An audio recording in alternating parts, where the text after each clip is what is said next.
What's good, guys? It's your boy Frankie T, and we are back with another video. And today we're going to talk about saving money in a pandemic. Now, in the 2021 pandemic.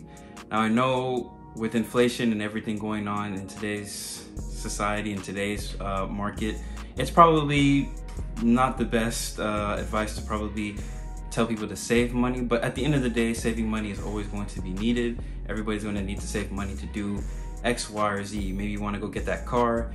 Maybe you want to go get that house. Maybe you want to go get that new 2K.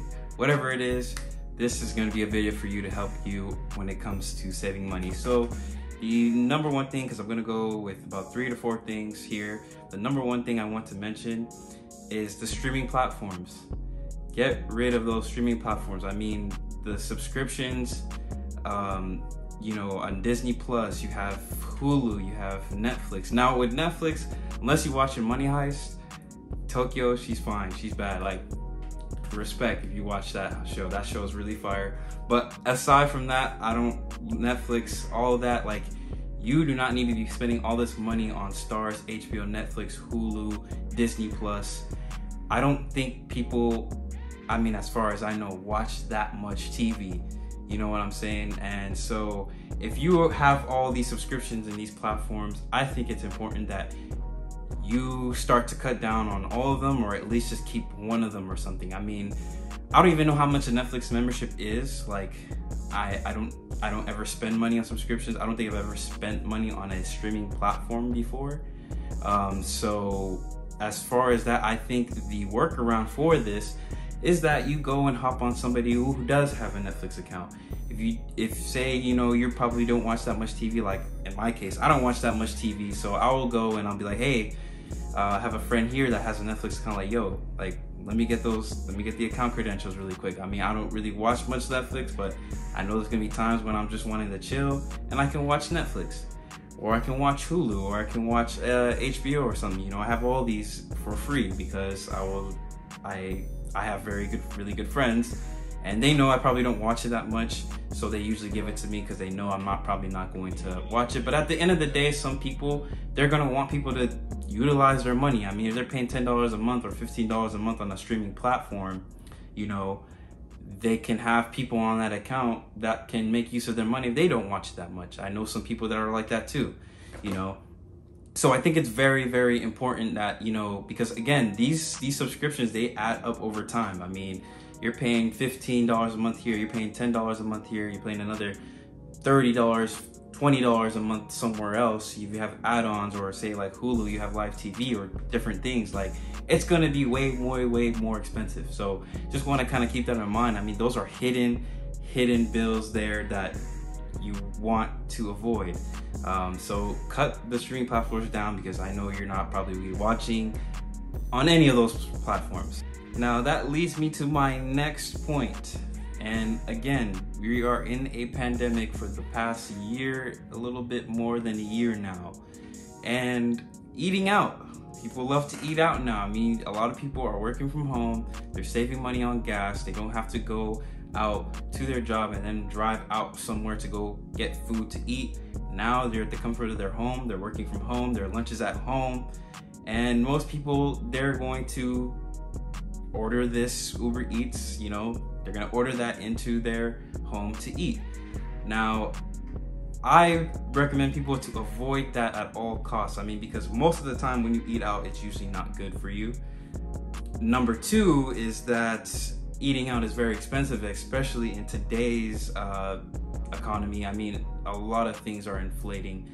Things are very expensive. I mean, I don't know, you go out to eat some fast food, you're probably not spending, if you want to eat good, like no less than like $10. I mean, so it's $10. If you do that 2 to 3 times a week, like that's $30 a week. You times that by 4, it's about $120 a month. And that's just talking about like lunch specifically. Like if you're just eating lunch, I mean, who's to say you don't go and get coffee every morning? If you get coffee every morning, you know, you just do the math. I mean, there's a lot of money that's going to be going towards a lot of things, which is like, in today's economy, it's probably not the best thing to do. You can save that money and put it towards things that can actually maybe make you more money, or things to just invest in yourself.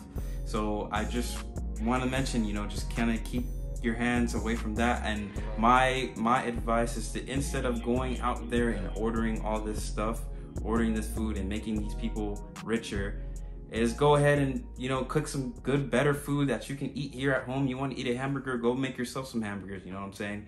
Go make yourself some hamburgers, cook it up, whatever, and eat that. Or rice or something that you can meal prep and hold for like 5-6 days so you can eat throughout the week, and then you spend a Sunday or a Saturday and you just meal prep again and have a whole week for more food.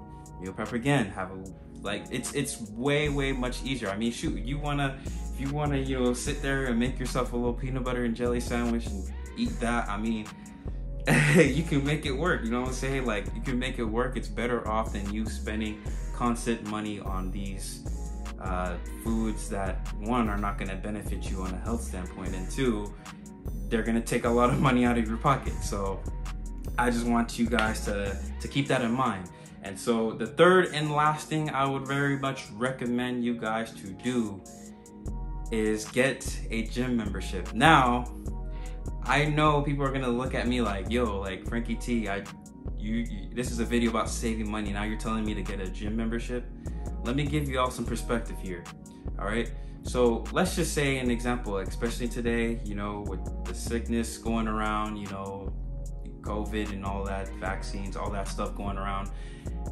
Let's just say you're at home, you're working from home, you're eating bad food, you know what I'm saying? Like, you're eating bad food constantly on a constant basis. You're not working out, you're sitting there at home. You don't go out, take walks, you don't go on a run. Let's just say, God forbid, you get sick, right? You get sick, you go to the hospital.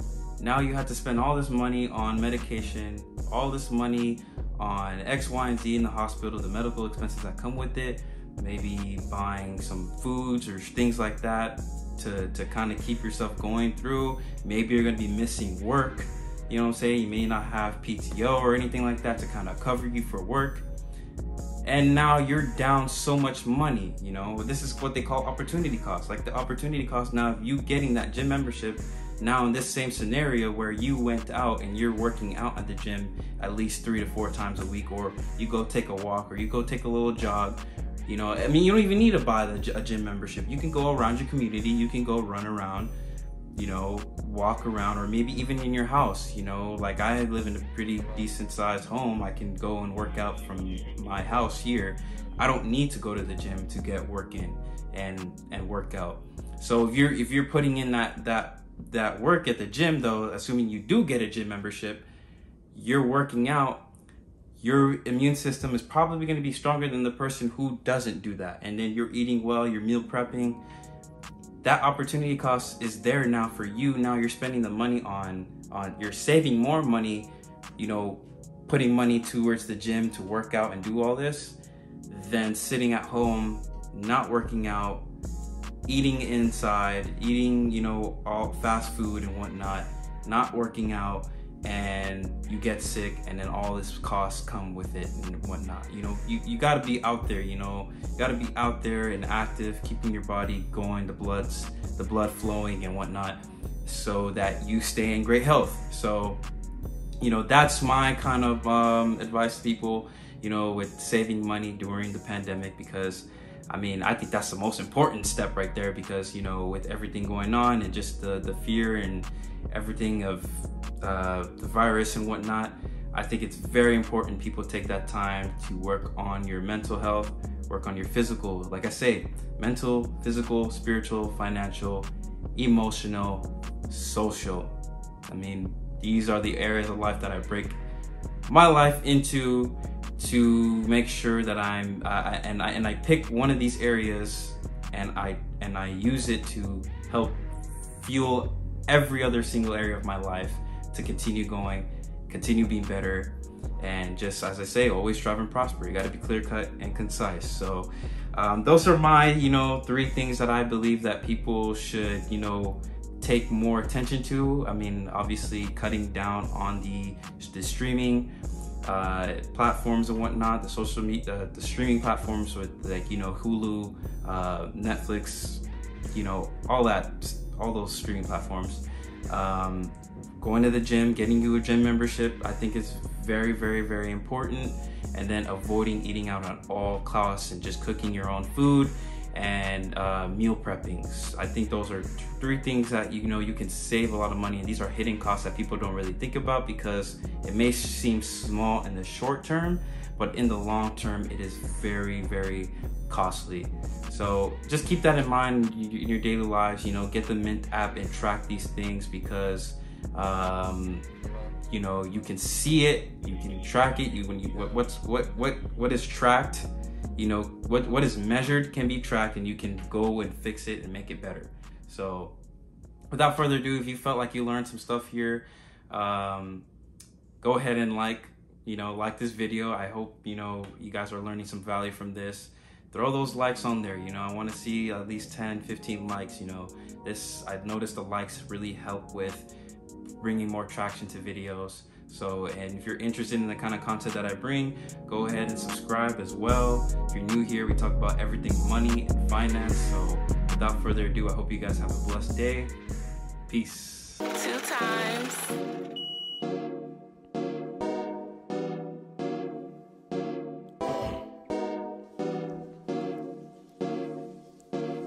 Hey, T-Mills, hey, I need that guap in my hand. I need that guap in my hand. I need that guap in my hand. I need that guap in my hand. I need that guap in my hand. I need that guap in my hand. I need that guap in my hand. I need that guap in my hand. I need that guap in my hand.